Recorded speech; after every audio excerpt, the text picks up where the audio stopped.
ఉన్న బంగారాన్ని విడిపించి ఆ రోజు ఆన్లైన్ రేటుకే మేము కొంటాం. Sharma gold company. Hi hello welcome to Suman TV. నేను మీ రోషన్. సో ఆంధ్రప్రదేశ్లో నరాలు తిరిగే ఉత్కంఠకి తెరపడిందని చెప్పుకోవచ్చు. ఎందుకంటే దాదాపు కూటమి ప్రభంజనం అనేది అంత ఇంత కాదండి, 151కి మించి కనిపిస్తుంది మనకి ఫిగర్ కూడా. అండ్ లాస్ట్ ఏదైతే టీడీపీకి వచ్చిన సీట్లు ఉన్నాయో 23, అదే సీట్లు ఈరోజు మనకి వైసీపీకి కనిపిస్తున్నాయి. కాబట్టి ఇదే అంశం మీద అసలుకి వాళ్ళ జోరు ఏ విధంగా ఉందో మాట్లాడటానికి ప్రజెంట్ మనతో పాటు అందుబాటులో ఉన్నారు కాకినాడ నుంచి 30 years పృథ్వీ గారు. నమస్కారం అండి. నమస్కారం అండి. సో కనిపిస్తుంది ఒకవైపు ఫ్యాన్ జోరు ఉంటుందని అందరూ కూడా సిద్ధంగా ఉండండి సంబరాలకి. ఆంధ్ర యూనివర్సిటీలో కూడా ప్రమాణ స్వీకారం ఉంటుంది 9th అని చెప్పేసి ఒకవైపు వైసీపీ చెప్పడం జరిగింది. బట్ ఎటువంటి హడావుడు లేకుండా ఈరోజు కేవలం రిజల్ట్స్ ఎప్పుడైతే వస్తాయో ఆ రోజునే సంబరాలు చేసుకుందాము, ఫిగర్ కనిపించాకే సంబరాలు చేసుకుందాము, మనం ఏంటో మన సత్తా ఏంటో తెలిసిన తర్వాతే మనం సంబరాలు చేసుకుందామని ఒకవైపు టీడీపీ కూటమి ఉంది. ఎలా అనిపిస్తుంది ఓవరాల్గా ఈ రెండు చూస్తుంటే మీకు? ఇప్పుడు నేను గత 9 నెలల ముందు నుంచి 136 అసెంబ్లీ 21 పార్లమెంట్కి వెళ్తుకుంటుంది. సునామీ సృష్టించబోతుందంటే ఒక పిచ్చోడిని చూసినట్టు చూశారు చాలా ఇంటర్వ్యూలో నేను మాట్లాడితే. వీడేదో మాట్లాడుతున్నారు కదంటారు. ఆంధ్ర రాష్ట్రంలో ఉన్న ప్రజలందరూ ఈ దుర్మార్గ పరిపాలన అంతానికి ఎప్పుడు మే 13 వస్తుందని ఎదురు చూశారు. బ్రహ్మాండంగా ఉద్యోగస్తుల దగ్గర నుంచి మహిళలు, గ్రామీణ ప్రాంతాల్లో ఉన్నటువంటి రైతులు కానీ, యువత కానీ మొత్తం ముక్త కంఠంతో రాయలసీమలో కూడా వాళ్ళు ఊహించల 20 ఏళ్ల చరిత్రలో తెలుగుదేశం ఏ రోజు కూడా రాయలసీమలో ఎప్పుడూ లేని విధంగా అక్కడ గెలిచింది. సో ఏమైపోయిందంటే వార్ వన్ సైడ్ అయింది. మేము హ్యాపీగా వారు వన్ సైడ్ కనపడిన వాళ్ళందరినీ ఇలాగే లాగుతున్నాం. ఒక్కొక్కడిని ఏం మాట్లాడారండి ఒక్కొక్కడు. వార్ ఈజ్ వన్ సైడెడ్ అని వాళ్ళు చెప్పారు. వార్ ఈజ్ వన్ సైడెడ్ అనేమో టీడీపీ కూటమికి అయింది ఈ రోజు. అంతే. ప్రజలు ఏంటంటే దుర్మార్గానికి ఫుల్ స్టాప్ పెట్టారు. ఇక భవిష్యత్తులో ఇలాంటి పాడు పనులు ఎవడో చేయకూడదు, అందుకని ఈ దుర్మార్గానికి ఫుల్ స్టాప్ పెట్టారు. ఏ రోజు అయితే చంద్రబాబు నాయుడు గారిని అవమానించి బయటకు పంపినప్పుడు ఆయన ఒకే మాట అన్నాడు, నేను మరలా సీఎం అయ్యాక అడుగు పెడతానని. అది నిజమైంది. ఈరోజు వీళ్ళ వరకు ఇప్పుడు దాకా 23 ఉంటుంది, మళ్ళీ 20కి వచ్చేసింది. సో ప్రతిపక్ష హోదా కూడా ఉండకూడదని మేమందరం కోరుకుంటున్నాం. అంటే ముఖ్యంగా మీరు అంటున్నారు 3 నెలల నుంచి నేను ఫీల్డ్లోనే ఉంటున్నాను, సో ప్రజా అభిప్రాయాలు వింటున్నాను, వ్యతిరేకత అనేది చాలా చూశాను, చాలా ఇంటర్వ్యూల్లో చెప్తే నన్ను పిచ్చోళ్ళ చూశారని మీరు చెప్పారు. కాబట్టి ముఖ్యంగా ఎలాంటి ప్రజా వ్యతిరేకత మీకు కనిపించింది? ప్రజలు ఎందుకు వారు వన్ సైడెడ్గా టీడీపీ వైపు ఉండాల్సి వచ్చిన కారణాలు అంటే ఏమైనా చెప్పగలరా? మీరు తిరిగారు కాబట్టి. 4 పాయింట్లు ఉన్నాయండి. ఒకటి ఏంటంటే సంక్షేమం అని చెప్పి అమ్మఒడి అన్నారు, 15,000 అన్నారు, 13,000 చేశారు. ఇంట్లో 3 పిల్లలు ఉంటే ఒకరికి అమ్మఒడి వేసి మరలా 26,000 వాళ్ళు ఖర్చు పట్టుకుని మళ్ళీ ఈ చేతి నుంచి ఇస్తూ వెనక చేతి నుంచి మళ్ళీ ఆ డబ్బులు లాక్కుపోతున్నాడు. అది ఒక సంక్షేమమా? దానికి మేము ఓటేయాలా? ఇక పథకాలు రానోళ్ళు కొందరు ఒక ఇంట్లో ఏదన్నా ఎండాకాలం పాపం పిల్లలు చదువుకుంటున్నారు కదని చెప్పి డబ్బులు కూడబెట్టుకుని ఒక ఏసీ కానీ ఒక ఫ్రిడ్జ్ కానీ కొంటే వీళ్ళకి అమ్మఒడి లేదు, ఇలా సంక్షేమ పథకాలు లేవు.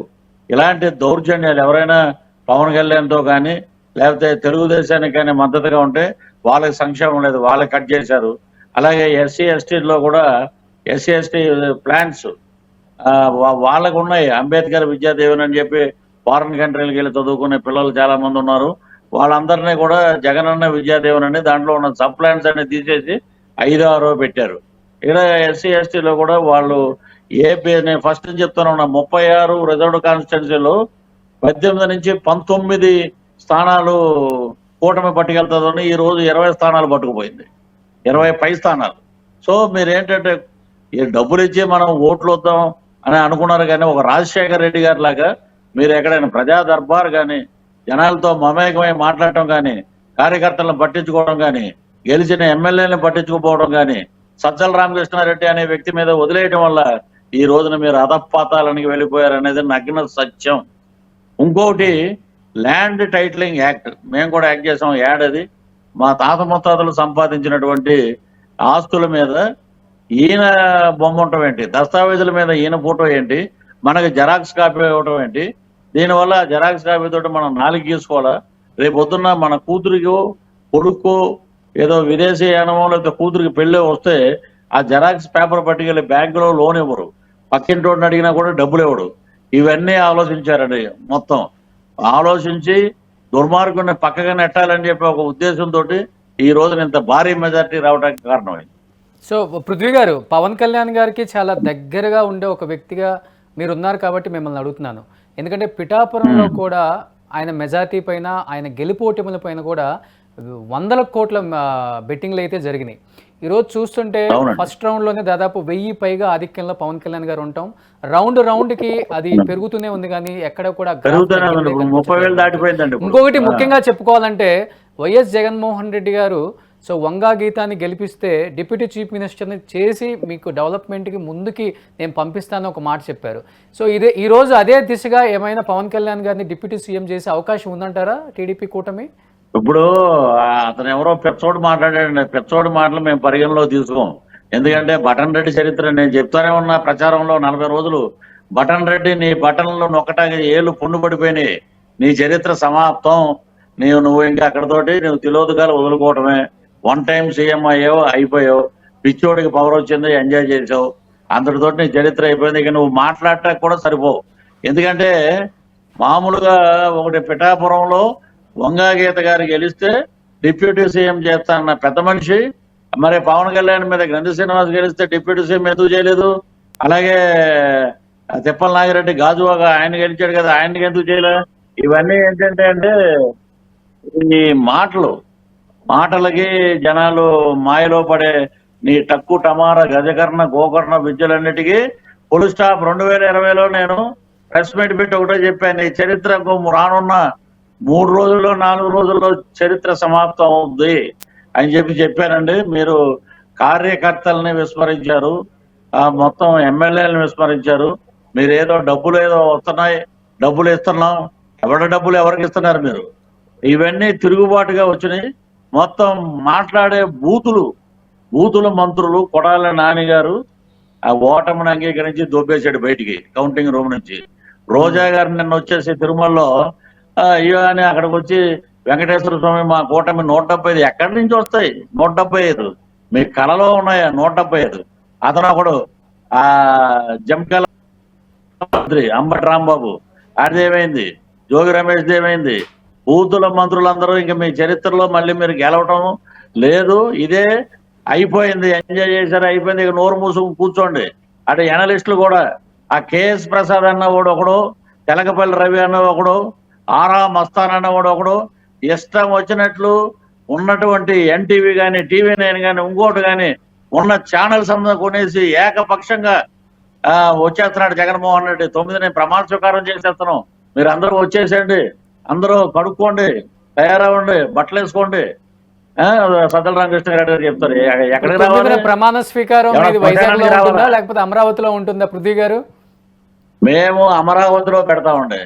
రాష్ట్ర రాజధాని అమరావతిని విస్మరించి రైతులు మహిళల కన్నె సముద్రంలో కొట్టుకుపోయారు. మీరందరూ చెల్లెల్ని గౌరవించలేదు. సొంత బాబాయిని గొడ్డలు నమ్ముకున్నావు. నువ్వు గొడ్డలు నమ్ముకుంటే నీ జీవితం అధపాతాళం, నీ చరిత్ర సమాప్తం అయిపోయింది. ఇంకా ఎన్నిసార్లు చెప్పాలండి మేము? అంటే మొదటి వరకు మాట్లాడారు. అందరూ కూడా సింగిల్ లార్జెస్ట్ పార్టీగా దాదాపు 151 సీట్లు సాధించిన ఏకైక పార్టీ వైఎస్ఆర్సీపీకి ఆంధ్రప్రదేశ్లోనే నిలిచిపోతుందన్నారు. కానీ ఈ రోజు చూస్తుంటే మనకి ఒకవైపున అప్డేట్స్ చూస్తుంటే ఆ 151ని కూడా క్రాస్ చేసి టీడీపీ కూటమి అనేది ముందుకి దూసుకుపోతుంది. ఈ ఫిగర్ ఎంతవరకు వచ్చి ఆగే అవకాశం ఉందంటారు? ఇప్పుడు 155, 160 వరకు కూడా వెళ్ళిపోవచ్చండి. అంబటి రాంబాబు అన్నాడు ఒక మాట, సైకిల్ గాజు గ్లాసులో ఆయిల్ వేసి రేపొద్దున చంద్రబాబు గారు సైకిల్ని తుడుచుకోవాలి పవన్ కళ్యాణ్ చంద్రబాబు గారు అంటే, ఒరే పెచ్చోడా, మేము బ్యాంకాంగ్ షూటింగ్ వెళ్ళినప్పుడు డబుల్ సైకిల్ ఉంటుంది, ఇద్దరు తొక్కొచ్చు. ఒకళ్ళు తొక్కుతా ఉంటే ఇంకొకళ్ళు గాజు గ్లాసులో టీ తాగుతూ ఎంజాయ్ చేస్తూ అలా దూసుకుపోయిందిరా మా సైకిల్. పిచ్చమండా కొడగలరా, ఇంకైనా మారంటారా మీరు? ఇంకా మీ బతుకుల్లో మిమ్మల్ని చూడటమే మాకు అసహ్యం. అంబటి రాంబాబు అన్న వాడిని అల్లుడే చండాలంగా తిట్టాడు. ఈ ముద్రగడ్డకి మేము తిరుపతి ప్రచారం అప్పుడు పేరు మార్చాం, పవిత్రమైన స్థలం అని ముందుగానే. ఇప్పుడు ఈ రోజు ముద్రగడ్డ రెడ్డి అతను ఏది లేనిపోని ఇవన్నీ ప్రగల్భాలు పలికి ఇక్కడ 100 కోట్లు డంప్ చేసి పిఠాపురంలో ఒక అల్లకల్లోలం సృష్టిద్దామని చెప్పి ఒక ఎమ్మెల్యే ఏమో పిన్నెల్లి రామకృష్ణారెడ్డి వెళ్ళి ఈవీఎంలు పగలగొడతాడా, ఆయన ఒకడేమో వెళ్ళిపోయి తెనాల్లో ఓటర్ని చెంపదెబ్బ కొడతాడా. ఇదే మీ అహంకారం. వైనాట్ 175 అన్నారు కదా, వైనాట్ 22.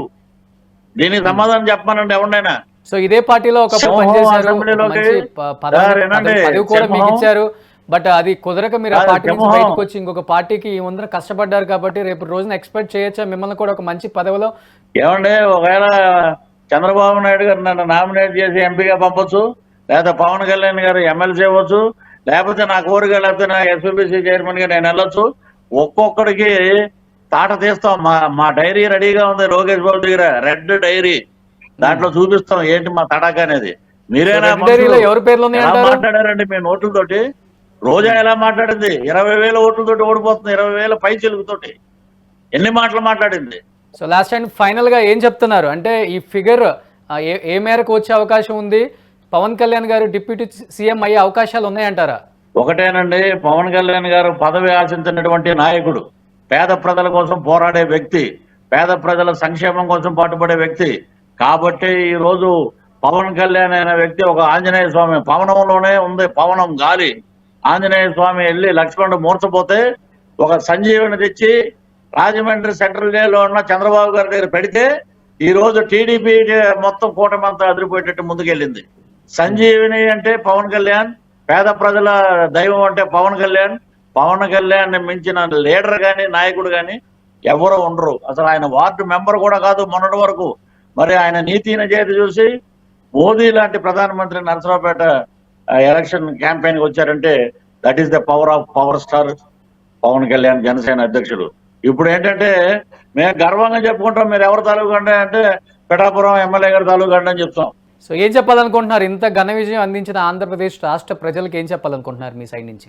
రాష్ట్ర ప్రజలందరికీ నమస్కారం అండి. మంచి నాయకులు వచ్చారు. 2 సింహాలు, పదం సింహాలు అసెంబ్లీలో అడుగు పెడుతున్నాయి.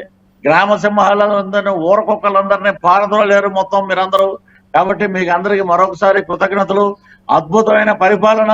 ఏమాత్రం తేడా వచ్చినా కూడా పేద ప్రజలకు అన్యాయం జరిగితే మా నాయకుడు అసెంబ్లీలోనే కింద కూర్చుని పోరాడతాడండి. అందుకనే ప్రజలు ఎంచుకున్నారు. ఈ రోజున చంద్రబాబు గారు కానీ పవన్ కళ్యాణ్ కానీ 2 టైగర్స్ అసెంబ్లీలోకి వస్తే చెడు కూడా ఆడతారు.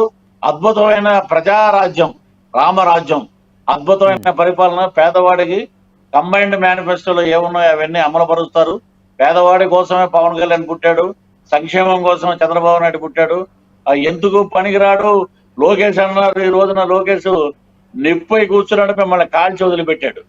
అదేంటి ద పవర్ ఆఫ్ కూటమి. So anyhow thank you Prithvi గారు. చాలా బిజీగా ఉన్నారు అండ్ మీరు కూడా ఆంధ్రప్రదేశ్లోనే ఉన్నారు. ఓట్ల లెక్కింపుల్లో చాలా ఉత్కంఠగా అందరూ ఎదురు చూస్తున్న ఈవీఎంలు ఎప్పుడెప్పుడా ఎవరి భవితవ్యం ఎలా ఉంటుందో అనే దాని మీద అందరూ టీవీలకు అత్తకపోయి ఉన్నారు. కానీ మీరు మాత్రం ఇవన్నీ కాదు, ఆంధ్రప్రదేశ్లో ఘన విజయాన్ని నేను ఎంజాయ్ చేయాలి అక్కడున్న కార్యకర్తలతో అని చెప్పేసి ఆంధ్రప్రదేశ్లో ఉన్నారు. కాబట్టి ఇంత బిజీలో కూడా లైవ్లోకి వచ్చినందుకు thank you so much Prithvi గారు. Once again thank you sir. జై కూటమి. థ్యాంక్ యూ అండి. సుమన్ టీవీలో మీ పర్సనల్ అండ్ బిజినెస్ ప్రమోషన్స్ కోసం కింది నెంబర్కి కాంటాక్ట్ చేయండి.